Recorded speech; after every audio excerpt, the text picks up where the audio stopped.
when the 1915 New York Giants signed him as a high school junior for no pay and a $5 bonus.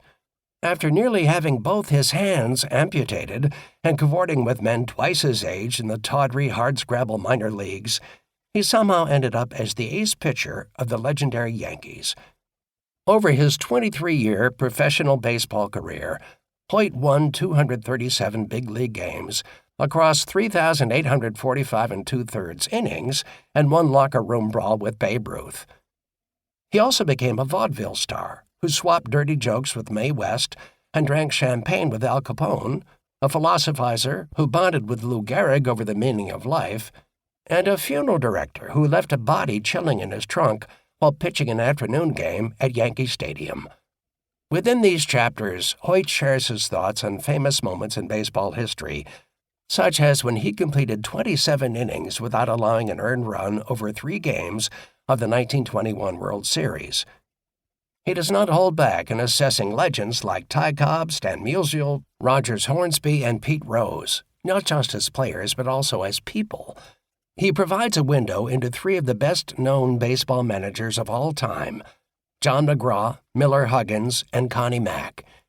He waxes poetic over the art of pitching and how the game and its players changed, and didn't, over his lifetime. Indeed, most of Hoyt's insights remain applicable today. After retiring from baseball at 38 and coming to terms with his alcoholism, Hoyt found some happiness as a family man and a beloved pioneering Cincinnati Reds radio sportscaster.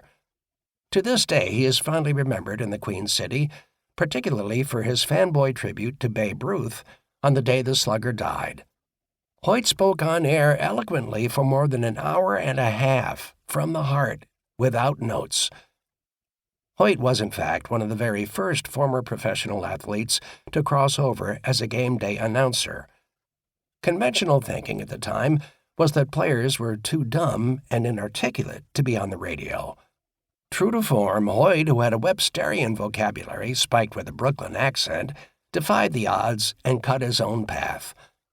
Oh, and by the way, he also took up oil painting as a hobby and sold 39 of his works, including several commissioned pieces. He said he was happier painting than he ever was pitching. Reanimating Waite Hoyt's amazing Untold story was like stealing bases for me. As a genetically ordained editor, I never had so much fun as I did blue-penciling his journey.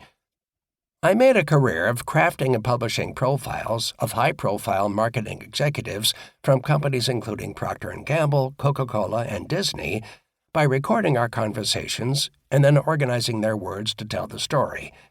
It didn't feel right to filter, dilute, and potentially pollute their thoughts with mine. I used the same technique to ghostwrite hundreds of essays for executives of marketing thought leaders from Saatchi & Saatchi, J. Walter Thompson, and Ogilvy and Mather, including Chris Hoyt.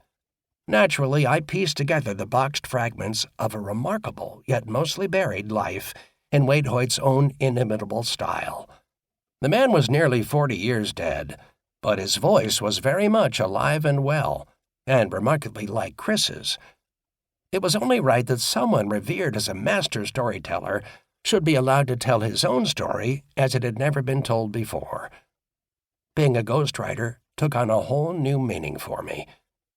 It wasn't clear at first whether these 8 bankers' boxes contained sufficient material to complete a book as first-person memoir. When I found a bright blue 3-inch plastic binder nestled in box number 5, however, I knew I had something. In it were the yellowed transcripts of interviews with the baseball legend, recorded by his niece for her own intended biography some 4 years before Hoyt passed.